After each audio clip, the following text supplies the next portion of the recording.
Welcome back to my Animal Crossing New Horizons. I'm Dear Darling, as you see what's going on our lovely island of Fawnhollow today, where it's Sunday, we're relaxing. It's still pretty hot here in the UK, you know, let me get on my weather. I'm 31 degrees right now, Celsius, so in, what was that in Fahrenheit, like 85 or something?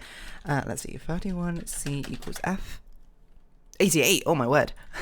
So, you know, it's not like deathly hot or anything, but you know, I bring it up every single summer that when, you know, people in Britain complain about heat, it's mostly because, it's not because the temperature is like absurd compared to like other places. I know if you live in like California, Arizona, you have like 50 degrees C or something, which is just insane, but it's more that our houses are not built for heat. So anyway, hey everyone, right now in Fawnhollow, it's 2:05 PM on Sunday, June 11th, 2023.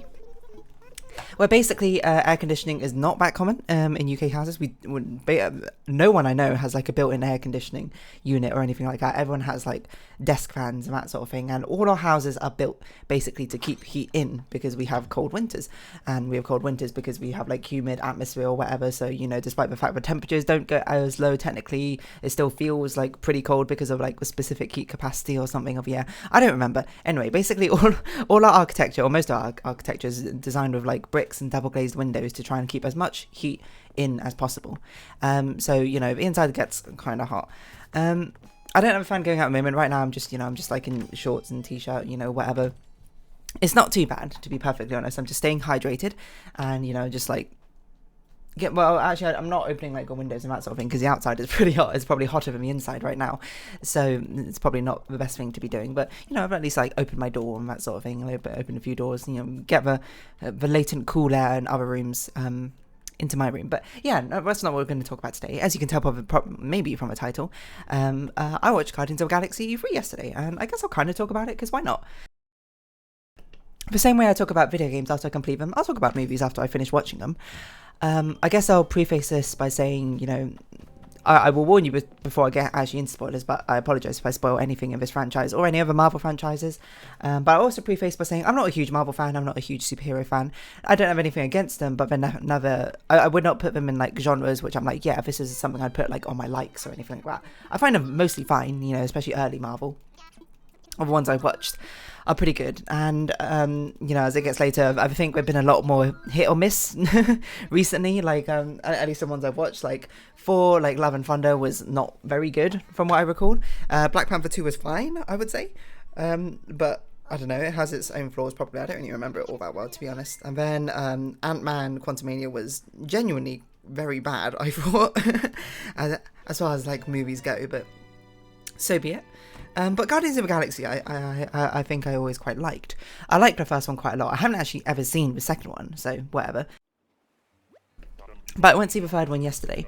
And how would I rate it? I would say I would probably give it like an 8, maybe like an 8.5 or something, you know, which is higher than I expected. Because especially when I first came out of the cinema, I didn't go back, it was terrible, I just said it was fine. But the more I thought about it, the more I was like, my complaints are like a little bit, not complaints necessarily, but the things which I think held back with me giving it a higher score are kind of more unfounded than not. So it's sort of like, you know, let's adjust the score. But yeah. But basically, I think it's pretty good. I don't know how good the second one is. Do I think the third one is better than the first? I think the third one's probably better than the first if you are like a Marvel fan, of like you keep up with like Marvel sort of things, or you've like seen all the previous ones. I think the first one's probably better as a standalone movie, but you know, that's, you know, kind of because the first one doesn't require any sort of assumptions about characters or understanding of them. Well, the third one I think does a little bit. So yeah, I think it was pretty good. How would I summarize that? I guess we'll get into mild spoilers now, rather than any big spoilers. What I would say is that basically Guardians of the Galaxy 3 seems to be like a farewell to the Guardians of the Galaxy, which I didn't know actually when I watched the movie. I had no idea that this was going to be the intended. I don't know if it's actually the intended last one, but it kind of feels like an end of like a set piece, like an end of an age of Guardians of the Galaxy, or an era of something of them. And it feels like a new generation of them, or is starting or something. So I'm like tying up my hair at the same time, which I didn't know. Which it recontextualizes the movie as making a lot more sense. Because the biggest complaint I had with the movie, I'd say, is like it tries to fit so much in and doesn't give a lot of it room to breathe. Granted, I think actually what we do fit in it's not bad. It's pretty good. Some of them gets like short ends of the sticks, but basically every single character goes through like a story arc in this movie. Every single sort of like mildly relevant character. So like every single Guardian, and then some other characters as well, which is like wild. It's very ambitious because that's like 10 or something story arcs in like a 3-hour movie or something, which is hard to do. And to be honest, some of them are pretty good. Like Rocket Raccoon's one is fantastic. His story is great. Star-Lord, I think, makes some real progress, noticeable progress, which is fantastic, and I think he was very good. Gamora in general, I think, had a very nice storyline, and so did Nebula. Some of them a bit like sideline. Drax, like, storyline kind of fizzled like pretty much immediately, and Mantis's, it felt like it was going somewhere good, and then like a resolution I didn't think was all that great. And then the other two side characters, I can't remember what it's called. Like, one is like Clacker or something? That doesn't sound right. Hold on. But basically the person who took out, spoilers for Guardians of the Galaxy 2, I suppose, who took after Yondu after he died, of Galaxy 3, and there's a dog called Cosmo who basically doesn't really go through kind of a story arc. Like, I guess she does, but it's more like a joke story arc, rather than anything, and rather than like a proper like serious one. It feels like, what's this person's name? Kraglin, that's his name. Groot, I don't think really goes through a story arc, but maybe he does. Not I can really think of. The villain, I guess, kind of goes through a story arc, but you know, that's not really an important part of a villain. You know, you're not really there to develop a villain necessarily. You're just there to have a good villain as a opposing force to the heroes. And by the way, the person who shout out to the actor Chukwudi Iwuji was fantastic as a villain. Like, genuinely amazing. I thought, like, he portrayed the villain so like detestably, like in a sense that you're just like, yeah, you want to root against this villain. No one likes this villain, but it's like he was very like engaging, I think, as a villain at the same time. So yeah, I forgot what I was going to say about this. Yeah, so I guess we'll begin now into bigger spoilers and that sort of thing about what I liked about the movie and what I didn't like. And the highlight, I think, for this movie is Rocket Raccoon's entire backstory and his entire thing. Amusingly, he didn't actually get that much like screen time, I don't think, in the actual thing. He has like 3 flashback memories, and then he gets, you know, revived. I mean, but the entire, I will say, Guardians of the Galaxy, like the entire like premise, I think, like of why it happens, it feels, you know, you kind of had to not suspend your disbelief for, but it's sort of just like you had to buy into it, I would say. Where it's like, okay, it feels a little arbitrary, but, you know, it doesn't really ruin the movie, because, in my opinion, I think Guardians of the Galaxy can actually get away with quite a lot more in these sort of movies, because it's kind of like a cheesy, I'm not sure space opera is really the right word, but it's very heavily leaning on, like, the cheesiness, the theatrical, like, ness of its elements. It's quite comedic, and it's meant to be quite comedic, you know, and with sprinklings of seriousness in here and there. I think it fits a tone, you know. I think it fits the Marvel tone a lot better, because Marvel nowadays is sort of like big up superhero movies, but, you know, they can't resist like these quirky one-liners from these characters every now and then, or like, you know, breaking things up with like some sort of pop culture reference, which I think, in my opinion, works the best in Guardians of the Galaxy. I guess Deadpool as well, but, you know, I don't even know if I've seen Deadpool 2, to be honest. So yeah, I think a lot of the comedic elements work, but Rocket Raccoon's was a very unsuspected, very serious, quite depressing, I suppose, backstory in the first place, which is not something I expected from Rocket Raccoon. I didn't really know what his backstory was, and all I knew was, like, I thought he was like a lab test animal who, you know, became like super clever and then just like escaped or something. But, you know, here's a director, like James Gunn or whatever, tells a very engaging story about Rocket Raccoon and his past, and, you know, it's emotional, I will say. I don't think, like, I think if you were to analyze it from like as a subversive element, it's not really subversive, but it's not trying to be subversive, I don't think. I mean, the entire premise is that you're seeing it through flashbacks of Rocket Raccoon's life, where he was in this batch of test animals, batch like 89 or something, and, you know, you can basically tell where it's going immediately, because you're like, hey, I've never seen any of these characters before, they're all going to die, aren't they? And yes, they all die, but it's kind of like the journey there, I suppose. The animation, for the animals is both surprisingly good and also kind of uncanny at the same time. And that's kind of like the comment I had while watching it. It was like, most of the time it's kind of fine, but then there's like one flashback where we're like playing tag and like rolling around and like having fun like that. I was just like, this was very uncanny, and I can't quite put my finger on why. I guess it's because animals don't quite move like that. Not exactly. They're obviously like anthropomorphized animals, so they're kind of like much more expressive than you would expect. So it kind of felt a bit weird. But then like the scene where they give each other's names, it's all lovely and it's very heartwarming.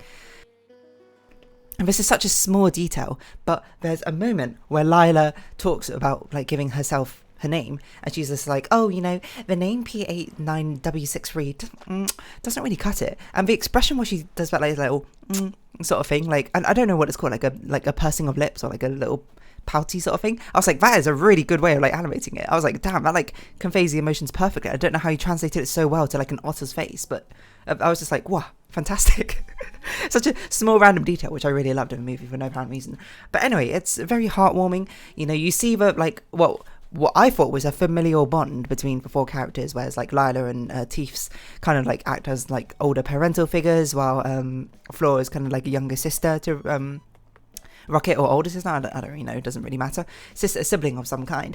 And then you see in the final flashback that, oh, Rocket finds out that, you know, they're basically going to die, they try and escape, and the evil villain is like, yeah, I kind of thought you might do something like that, and just kills the others except for Rocket, because he wants to preserve Rocket for his brain, essentially. And it's a really heartbreaking scene, to be perfectly honest, and it does it really well. You know? Who's the voice actor for Rocket? Where are you? Bradley Cooper does a fantastic, like, guttural, like, wail, I suppose, after, like, Layla gets shot and killed, where it's just like, rah!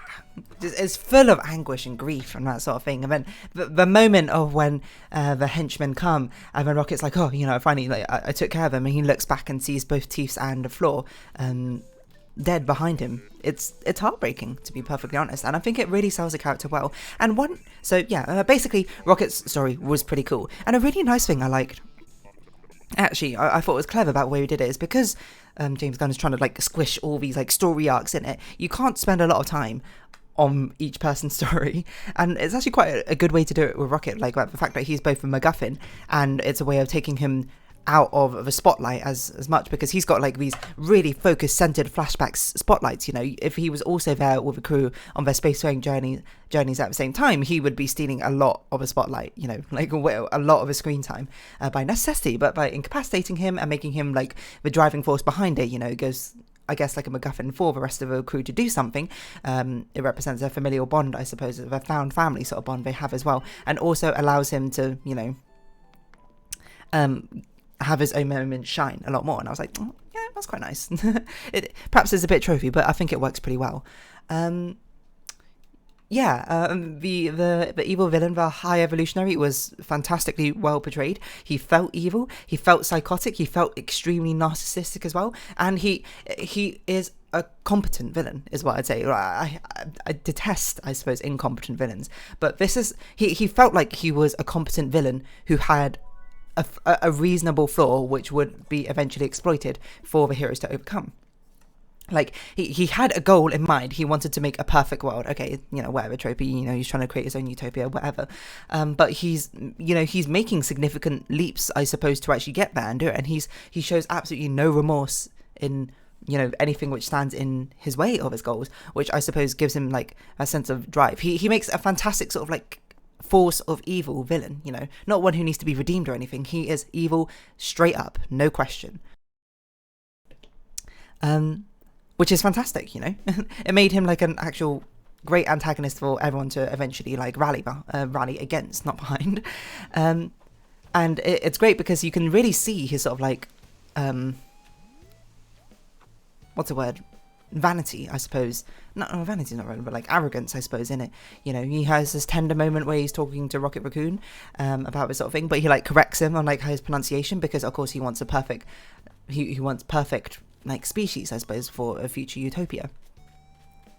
I mean, you can see his weakness and his cracks start to show when Rocket Raccoon comes up with both something which he never thought of, you know, he got his own creation was better than him, and which, you know, is a key part to his own hypocrisy, I suppose, his own flaw, is the fact that he wants like a perfect utopia, but of course he himself is not perfect. That his own creation is better than him, and that obviously hurts his pride a lot. You know, so he starts to get a little bit like unhinged about it. And his absolute betrayal of him about being like, how did you think of that? And it shows why he's so obsessed with Rocket Raccoon, because all his other creations, none of them have their own sort of like free fall. They all have like rote memorization, as it said in the movie. So it gives a pretty good reason, I think, for why he's so obsessed with trying to get Rocket Raccoon back. And it's not so much vengeance, but so much as like, this is what I need to create my vision of the perfect world. So of course he's going to go to any ends to go for it, because he's just shown no remorse with anything which stands in his way to his perfect goal. You know, he makes a world, it's not perfect, he blows it up and goes straight on to the next civilization. And I was like, fantastic. Also, there's a lot of nice usage of lighting, I suppose, with Rocket and him. Like how in so many of his face-offs, like Rocket is like bathed in this like angelic looking light from the heavens, he's always like sort of like cast in shadow, which, you know, on the nose, but still pretty good. I would say Rocket Raccoon's story was quite on the nose, to be fair, as well. You know, whenever they're having fun and Layla's like, oh, it's good to have friends. It's so nice having friends. It's just like, okay, come on, you're laying it on a pretty thick. We know they're gonna die. You don't need to do it like this. So the emotional impact is going to be there regardless, in my opinion. But hey ho. We don't have many other minutes yet, so I guess we'll speed run through the other stories, because there's other stories and I don't have as much to stay on. Gamora and Nebula's stories are both pretty good. I actually think Gamora, this new Gamora in the story, was actually very engaging. It was actually probably one of the coolest characters. I guess it was nice to see someone outside the sort of familial bonds of the Guardians in the first place, and to see how she interacts with it. And eventually kind of won over, but not completely won over. Because the whole thing, there is about like, Star-Lord, I suppose, and Gamora being like, oh, you know, they had a thing, but now this is a different Gamora, and the constant reiteration of the message we have a thing being like, I'm not her, you fell in love with a different, like, someone who isn't me, and I will never be her, so, you know, stop trying to chase after something which doesn't exist anymore, you have to move on, etc, etc. And the entire time I was just praying, I was like, please, please, please do not let them fall in love or something towards the end, and please let Gamora just go on her own journey, you know, complete that story in the way it needs to be completed. Don't, you know, appeal to like the, I suppose, not saying fan desire, but like the happy ending desire, being like, oh, they all get back together and it's all happy again, in that sense. No, and thankfully James Gunn didn't. She got her own story. It concludes where, you know, Star-Lord moves on, understand, you know, finally like accepts the fact that, you know, the Gamora that he loved is gone, and that she's her own person, and, you know, is able to see her as a cool person she is. And then, you know, she has her own fan family which she returns to, and they don't have to like go the same way, and that sort of thing. And it's like, oh yes, that's the way you give a satisfying ending which makes sense at the same time, you know.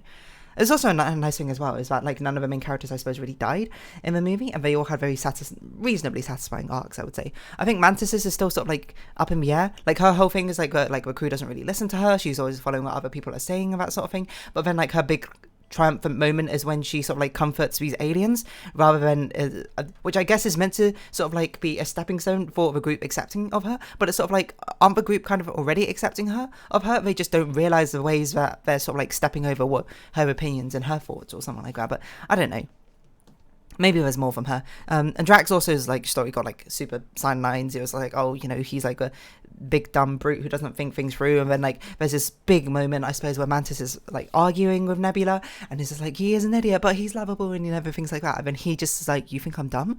And he's just incredibly hurt by that, and then it's kind of like undermined by the fact that Mantis erases his memory, rather than, you know, trying to build from that, and you know,